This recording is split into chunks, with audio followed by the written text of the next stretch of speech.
If you want a relationship to last, if you think it's coming to the end, do what you did in the beginning and there won't be an end. Because when you think it's the beginning, you behave differently than the end. The meaning we associate to things controls our entire lives. It's not that your mother or father died that's giving you suffering. Certainly that's painful. It's the meaning you think it shouldn't have happened. And when we take control of the meaning, it's the only thing we can control our lives. We can't control events. And we're living now where technology is happening so rapidly. It's magnificent what it does for our lives. But we all know with that technology, our psychology is not developing as rapidly. And as a result, the world's changing.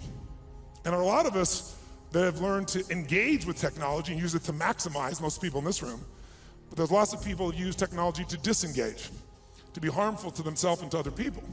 It's not a one-way street. So I'm interested in how to maximize the psychology side, and that's why I'm sharing this with you, so you can increase both your leadership skill, but who do you have to lead first to be effective, my friends? Who? Yourself. And so good to see, what's controlling you? Well, what I'm focusing on is controlling me. You can focus on something and make yourself crazy. You can focus on something and make yourself great. In this moment, you could be worried about Ebola, because we all know it's coming. People are freaked out all over the world. 36,000 people die a year of flu, and the whole world is focused on Ebola. Because the news is not designed to inform you, it is designed to startle you. Because that's how you sell things. So if you let someone else take control of your focus, your life will be in someone else's hands. So first decision is what you're gonna focus, second meaning. My father that day focused on he had to take care of his family, and the meaning was, I know what it was because he said it out loud, that I'm worthless. Now when you come up with a meaning, it produces an emotion. And if you and I wanna look at the quality of our life, there's only a way to define it. One way really, that's real. How do you feel every day? If every day of your life you got $1 billion and every day you feel guilty or angry, by the way, nothing worse than an angry rich man or woman, isn't there? You just want to slap them, don't you? How do you have the right to be angry? But they find a way. But if you got $1 billion and you're angry and you're pissed off and you're guilty all the time, what is the quality of your life?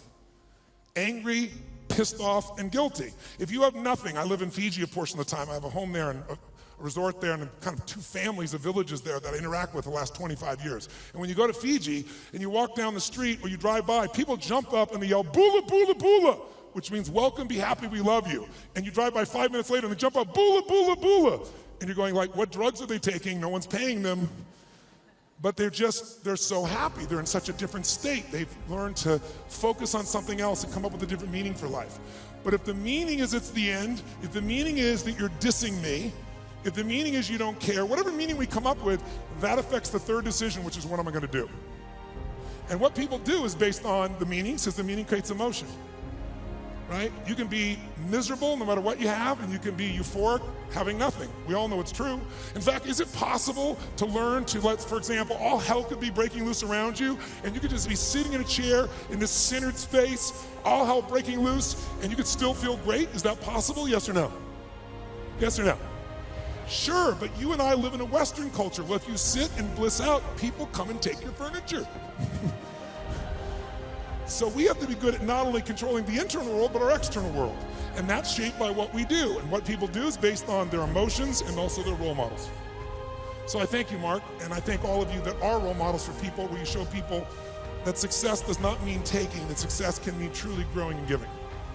That money, resources, and opportunity are things to be shared. They're things that are tools for a quality of life that you're able to enhance for people and for yourself and your family. Pretty beautiful thing.